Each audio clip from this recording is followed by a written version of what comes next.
Top 10 places to visit in the UK. My last video was the don'ts of visiting the UK. So this one is going to be top 10 places to visit in the UK. That's if I can ever afford to do that in my life. But it's always nice to dream. It's always nice to imagine things, have some fantasy. That's life sometimes. So this should be a good one. The UK is a very historic country. Hopefully they'll probably mention some historic sites. Let's get right into the video.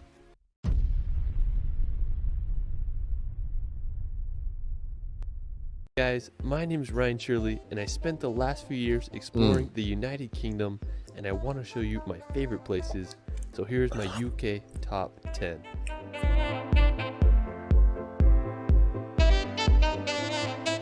The United Kingdom is made up of the countries of England, Wales, Northern Ireland, and Scotland. If you want to go back in time and feel like you're in a fairy tale or a Harry Potter film, that would be the nice. UK is the place for a fairy tale, like I said, historic So country. many myths and legends were born here. It's one of the world's most enchanting places. Alright, so for our first location, we're going to go visit possibly the most iconic city in the world, London. I've traveled more to London than any other international destination. I have to say it's my favorite city in the world, and I just keep coming back. Everything from the double-decker buses to the energy of Piccadilly Circus makes the city feel so alive. There's just so many places to see. You can check out the iconic Big Ben and walk across the bridge to see the Palace of West. I heard London is very expensive to live in, so I'll probably just visit. I wouldn't be able to stay there for more than a day.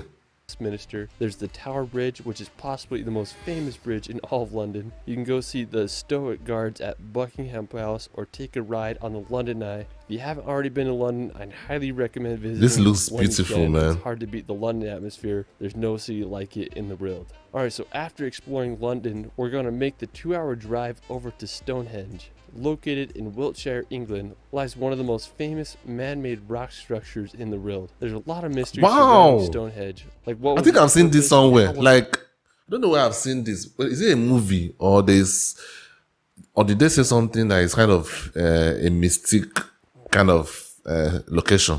I think I've seen it. I don't think it's in a movie. Maybe it's in a movie. Okay, I can't really remember. Made. Archaeologists believe it was constructed back between 3000 to 2000 BC. What the Stonehenge hell? consists of a ring of rocks, each being around 13 feet high and weighing nearly 25 Jeez, that is tons. It's interesting. unclear what the exact purpose of Stonehenge was. It's believed that it was It looks like it was pointless. It looks like they just carried some stones and put there.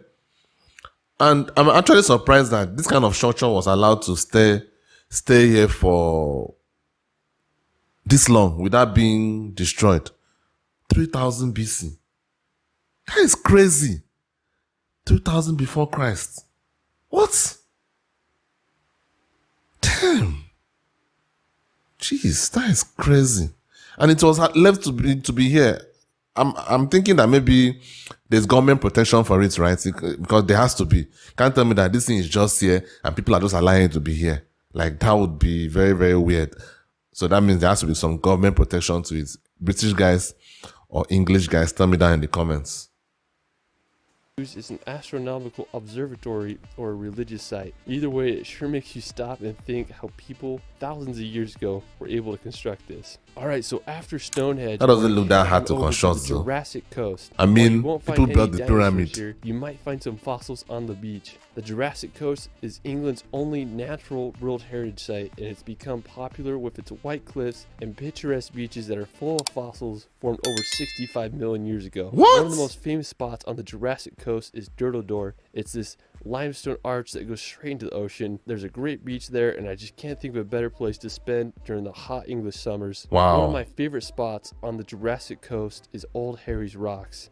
Now, special thanks Harry to my Potter. friend David Rule for providing this footage. He has an awesome Instagram and YouTube that I'll provide in the description below. I remember the first time I saw his picture of this place and I was just baffled by the scenery there. The Old Harry Rocks are these sea stacks that are made completely out of chalk that mark the end of the Jurassic Coast. In World War II, the stacks were used as target practice for pilots, so that's kind of crazy. I just love the combination of the green meadows with the Wow, white this cliffs looks and the fine, blue man. This ocean. looks It's fine. hard to beat that scenery. Alright, so after the Jurassic Coast, we're gonna head head up north to visit the country of Wales. Now, Wales is located in the southwest part of Great Britain. It's famous for its mountainous national parks, picturesque coastline, and distinct Welsh language. One of the most scenic places in Wales is the Snowdonia National Park. It's a region in northwest Wales that is known for its mountains and lakes. The highest peak in Wales, Mount Snowdon, is located in the park with an elevation of 10,085 meters. You can hike on up there, or you can take the Snowdon Mountain Railway to the top.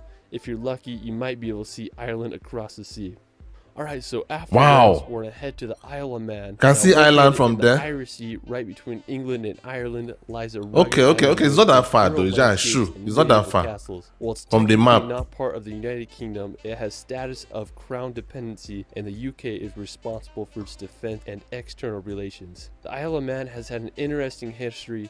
Humans have lived on it since 6500 BC, and in the 19th century it was ruled by Norway. But in 1266 the island became part of Scotland, and now it is a self-governing isle. An interesting place on the Isle of Man is Peel Castle. It was constructed by Vikings in the 11th century. It sits right on the ocean. I mean, it's a pretty cool castle if you ask me. Alright, so after the Isle of Man, we're going to head across the sea to visit Northern Ireland. Now, Ireland is full of just beautiful scenery, dramatic... Man, I need to visit the UK, man. I need to be... in 1921. I need to be fucking rich, man. I need to be... shit. I can't just live my life and just live and die in one place. That is crazy, man. I don't know how it's going to happen, but it just has to happen. Maybe not rich, but at least I should be able to afford some visits, some expeditions in my life before I die.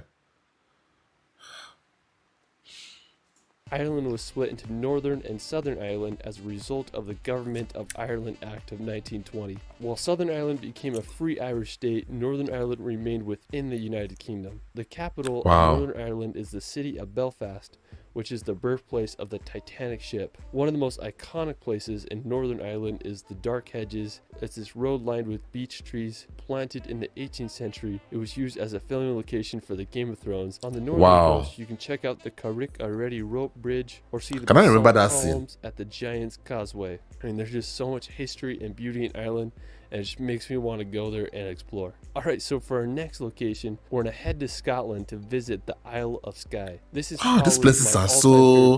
They look so historic. That guy standing there, I would probably faint. I was lucky enough to go to the Isle of Skye last summer. I'm scared of heights, guys. 5-hour drive from Edinburgh. One of the most impressive places in the Isle of Skye is the Old Manor Store. It's one of my all-time favorite rock formations. I felt like I was on the set of Game of Thrones when I was there. Now, to get to the Old Manor Store, it's about a 4-kilometer hike. You walk through some conservation gates and you'll reach the famous rock pinnacles. I went for sunrise and sunset, and both occasions were breathtaking. When I was there was just like... Wait, was it the one that was standing? I thought it was another person. Sheep running around. I mean, it was just a magical place. So the legend of the Old Manor Store is supposedly a giant lived there a long time ago. When he was buried, his thumb was left sticking out of the ground. When you go there, it's easy to see why it's one of the world's most iconic rock formations. It's one of my all-time favorite places. Funny. I recommend everyone to see it at least once in their life. Just a few minutes away from the Old Manor Store, there is a breathtaking waterfall called Meout Falls that cascades down to the ocean. There's a nice viewpoint where you can look at the waterfall. The surrounding sea cliffs in the area are also stunning. One of the most famous is Kilt Rock, which are right by Meout Falls. I mean, it's just such a cool area. There aren't many waterfalls that fall straight into the ocean. If you're looking to find some ferries, you may want to check out the ferry pools. There are these picturesque blue pools that lie at the base of the Black Colons. When I was there were so many midges. I didn't dare get close to water, so make sure you bring some bug spray. If you want to do a beautiful hike, I'd also recommend visiting the Corang. It's one of the most beautiful areas in the Isle of Skye. You feel like you're walking on a giant golf course. I found this crazy vantage point to get a good 360 view of the whole area. Alright, so after the Isle of Skye, we're going to head over to the nearby Eilean Donan Castle. If you're Eilean Donan right Castle. It's one of my favorite castles in the UK, situated on a small tidal island at the point where the 3 great sea locks meet. The castle was built in the 13th century. I'm so mad at myself I didn't visit the castle when I was there. I wasn't able to check it out. That's one of my biggest regrets of when I visited. You can still don't visit. make the same mistake I made. Alright, so after castle, we're going to head over This to is one a of trend. Scotland's Wow. most iconic locations. The Glenfinnan Viaduct is located at the top of Loch Shiel in the West Highlands of Scotland. It was completed around 1898.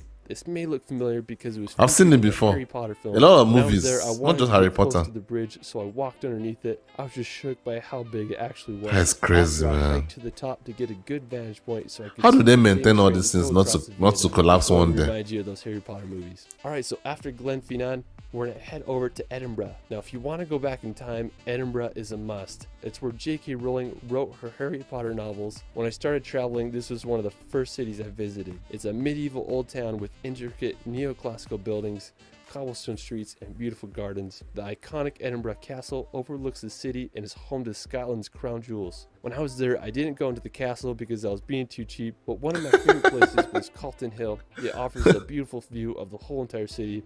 While we're still in Edinburgh, we're going to head over to Arthur's Seat. Now, I'll Seat probably is be cheap located too. in Holyrood Park, and it's a short walk from Edinburgh Centre.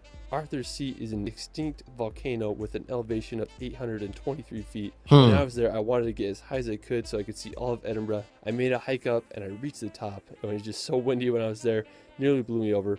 After I hiked to the top, I had a good time just hiking around Holyrood Park and enjoying the views of one of UK's most iconic cities. All right, well, that is it for my Wow. United Kingdom's You- top see 10. where he's The standing. UK That is is just such a crazy. unique region I would in the world, faint. and I hope all can witness its beauty and history. What was your Wow, so many historic sites. Like I said before I started the video, I knew that it would probably not be like, those kind of maybe if it was in the United States, it would probably be some of these beautiful man-made places in recent times. The UK is a very historic country with very, very rich history. So I'm not I'm surprised that most of the sites that he mentioned in this video were historic kind of sites. And why would you go to the UK? Like, if you are a tourist, like, those are the places you have to go. Like, one of you staying in London and doing what? I mean, you need to go to those places, like, just experience some history, man. I think that would be very incredible, and I hope that in my lifetime I'll be able to do that. I mean, and that can happen if you guys hit the subscribe button, hit the like button to get me monetized, and also get this video out to more people. I really appreciate it. Thank you for watching. Love you guys. Till next time.